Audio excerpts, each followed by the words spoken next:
O nosso objetivo nessa aula é demonstrar o teorema da dedução sintático. E observamos que nesta demonstração vamos utilizar o princípio da indução finita. Além disso, usamos também um resultado preliminar, que é o resultado apresentado no lema 5.1. Veja esse resultado. Lema 5.1. Esse lema estabelece essa implicação, ou seja, dadas essas premissas, temos essa conclusão. E aqui nas premissas diz o seguinte, que se há uma prova de B a partir de beta união A, e se B pertence a beta, ou B é igual a A, ou B é um axioma, então podemos concluir que há uma prova de A implica B, utilizando as hipóteses de beta apenas, e os axiomas, naturalmente.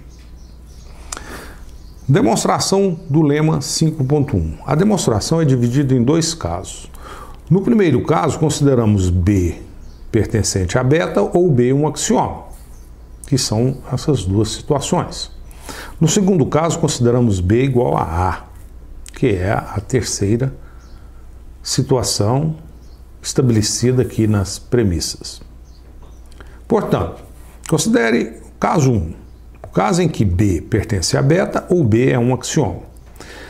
Nesse caso, como B pertence a beta ou é um axioma, temos uma prova de B a partir de beta, porque o B é uma hipótese em beta ou o B é um axioma, e aí, naturalmente, temos uma prova de B a partir de beta.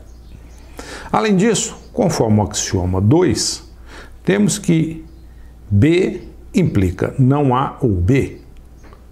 Bom, mas então, se essa fórmula é um axioma, temos uma prova dessa fórmula a partir das hipóteses de beta. Ou seja, podemos escrever esse axioma aqui, nessa nova notação. Observe que esse implica A, implica B, denota não A ou B. E concluímos que temos uma prova de B implica A, que implica B, a partir de beta, porque essa fórmula é um axioma. Aí, então, aplicando o modus ponens a essas duas fórmulas, concluímos que temos uma prova de A implica B a partir de beta. E isso é o que estamos querendo provar. No caso 2, é o caso em que B é igual a A. Olha, conforme a proposição 5.3, temos que A implica A é um teorema. Mas se B é igual a A, podemos trocar esse A por B. E continuamos expressando a mesma coisa, pois B é igual a A. Mas então concluímos que A implica B é um teorema. E se A implica B é um teorema, concluímos que podemos deduzir A implica B a partir dessas hipóteses. No caso, engraçado, que é o caso em que deduzimos dessas hipóteses, mas sem usá-las. Conclusão. Há uma prova de A implica B a partir dessas hipóteses, que é o que estamos querendo provar. Agora estamos, portanto, prontos para demonstrar o teorema da dedução sintático. Veja a demonstração. Teorema 5.1. Teorema da dedução na forma sintática. O teorema nos diz o seguinte, que se há uma prova de B a partir de beta união A, então há uma prova de A implica B, dessa implicação, a partir de beta. Há uma prova de A implica B utilizando as hipóteses de beta ou os axiomas. Demonstração. Olha, se estamos querendo demonstrar essa implicação, vamos supor a premissa. Ou seja, temos que há uma prova de B a partir de beta união A. Isso, por definição, significa dizer que há uma sequência de fórmulas de C1 até Cn em que a última é igual a B. Ou seja, há uma prova de B a partir de beta união A. A. A última fórmula da sequência é o B. E as fórmulas aqui do meio, como essa prova é uma prova a partir de beta união A, as fórmulas aqui do meio são axiomas, hipóteses de beta união A ou deduzidas utilizando modus ponens. Então, aqui temos as nossas premissas. Para demonstrar essa implicação, vamos usar o princípio da indução na segunda forma. E para relembrar esse princípio, vamos considerar uma sequência infinita de dominós. O princípio da indução na segunda forma significa dizer o seguinte, que nessa sequência infinita de dominós, se o primeiro cai, é a base, e se do dominó número 1 até o i-1 cai, então o dominó número i também cai. Isso corresponde ao passo. Para expressar essa história de dominós no nosso contexto, vamos considerar a asserção AI.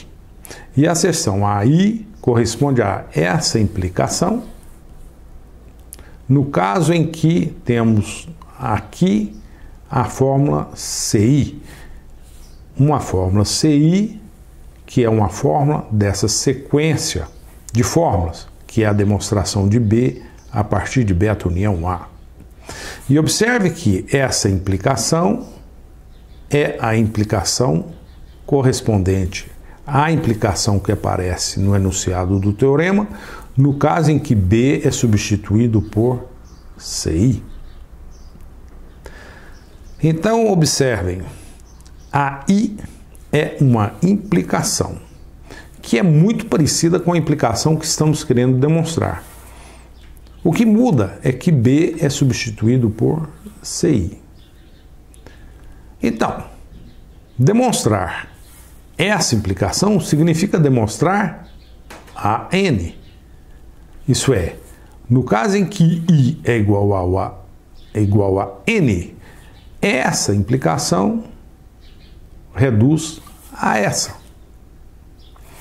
E para provar a N, vamos usar o princípio da indução.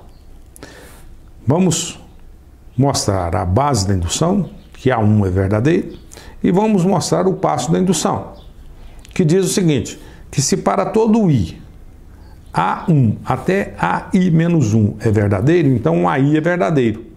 Daí vamos concluir que para todo M, AM é verdadeiro. E vamos pegar o caso particular em que M é igual a N e concluir a implicação que estamos querendo provar. Observe que a implicação que vamos concluir é aquele caso em que a fórmula que temos aqui é a fórmula B, mas B é igual a CN. E, pelo princípio da indução, como concluímos que para todo M AM é verdadeiro, basta pegar o caso particular em que M é igual a N e obtemos essa implicação. Portanto, temos duas tarefas. Provar a base da indução e provar o passo da indução. E, dado que provamos a base da indução e o passo da indução, aí é só usar o princípio da indução finita e concluir o teorema da dedução sintática. Veja então a demonstração da base da indução. A base da indução, ela requer a demonstração de que A1 é verdadeira, que essa asserção é verdadeira. Mas A1 corresponde a essa implicação. A1 é o caso em que aqui temos C1. E C1 é a primeira fórmula da prova. Mas a primeira fórmula de uma prova, necessariamente, é uma fórmula que está no conjunto das hipóteses ou que é um axioma. Além disso, como C1 está nesse conjunto é um axioma, concluímos que C1 é igual a A, ou C1 está em beta, ou C1 é um axioma. O que está escrito aqui, uma repetição do que está escrito aqui. E aí usamos o lema 5.1 a partir dessas premissas. E concluímos que há uma prova a partir de beta dessa implicação. Ou seja, concluímos esse fato de que A implica B pode ser provado a partir de beta, que é exatamente o que está escrito aqui. Conclusão: a partir dessa premissa, provamos essa conclusão. Supomos esse fato e provamos esse. Portanto, essa implicação é verdadeira. Essa implicação ser verdadeira corresponde a dizer que A1 é verdadeira. Portanto, a base da indução é verdadeira. Provamos a base. Vamos em frente. Agora vamos provar o passo da indução. Veja, o passo da indução.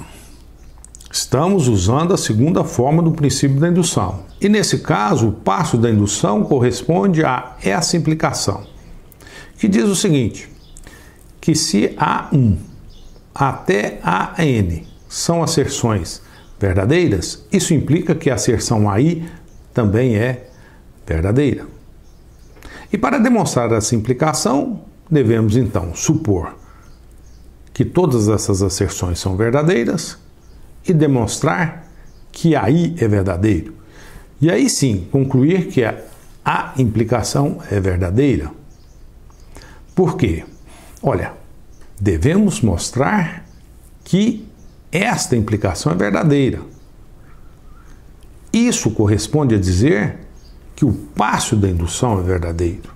Portanto, devemos demonstrar que AI é verdadeiro. Mas AI corresponde a essa asserção, a essa implicação. Devemos, então, demonstrar que essa implicação é verdadeira, tendo como premissa esses fatos. Que essa conjunção de asserções é uma conjunção verdadeira. A demonstração de que essa implicação é verdadeira, ela é dividida em dois casos. O primeiro caso é aquele caso em que CI pertence a beta, ou CI é A, ou CI é um axioma. Por quê?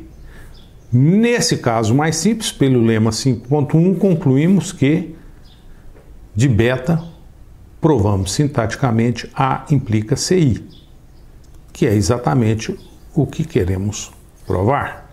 Estamos quase lá. Na demonstração do passo de dedução, consideramos o caso 1. Agora vamos para o caso 2, que é o caso em que o CI são fórmulas diferentes. Veja o caso 2. No caso 2, CI não é hipótese.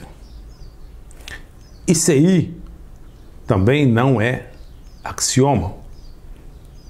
Nesse caso, então, necessariamente CI é deduzida utilizando o modus ponens a partir de um certo CJ e CS. Ou seja, observe que temos uma sequência de fórmulas. E CI é uma fórmula dessa sequência. E essa fórmula não é hipótese nem axioma. Então, mas se essa fórmula não é hipótese nem axioma e está nessa sequência e essa sequência é uma prova, então essa fórmula necessariamente é deduzida de fórmulas anteriores utilizando o modus ponens. Nesse caso, as fórmulas anteriores estamos chamando de CJ e CS. Nessas condições, para usar modus ponens para concluir CI, vamos colocar CJ aqui e aí nesse caso o CS tem que ser essa implicação. Porque aí nesse caso podemos usar modus ponens para concluir CI. Bom, mas CJ e CS aparecem nessa sequência antes do CI. São dominós que aparecem antes do dominó número I. Isso significa dizer que a J e que a S são asserções verdadeiras. Mas quem é a J? é essa implicação. E o AS é essa implicação. Isso significa dizer que, se eu provo CJ a partir dessas hipóteses, então eu provo também que A implica CJ é provado a partir de beta. AS diz o seguinte: se há uma prova dessa implicação a partir dessas hipóteses, há também uma prova dessa implicação a partir dessas hipóteses. E aí, usando a proposição 5.13, a partir desses dois fatos, eu concluo esse fato. Vá ao livro e veja o que é a proposição 5.13. Olha, mas o que está escrito aqui é exatamente a conclusão que estamos procurando. Ou seja, estou procurando concluir a partir desse fato, esse fato. Ou seja, se há uma prova de CI a partir dessas hipóteses, então há uma prova dessa implicação a partir das hipóteses beta. É fácil? Claro que não é fácil. Numa primeira visada, nem sempre é possível entender. Nessa primeira vez que você está vendo essa aula, se você entendeu, digamos, 50% da demonstração, tá bom. Veja de novo, vá ao livro e leia. Numa segunda vez, você entenderá um pouco mais. Talvez numa terceira vez você entenda tudo. Aprender é isso mesmo. É como subir em uma escada. E subir nessa escada, transpor, vencer os degraus, nem sempre é fácil. Tem que ir devagar e com paciência. Nem sempre conseguimos entender tudo na primeira visada. É necessário voltar, ver de novo, raciocinar de novo. É assim mesmo. Isso acontece com todo mundo.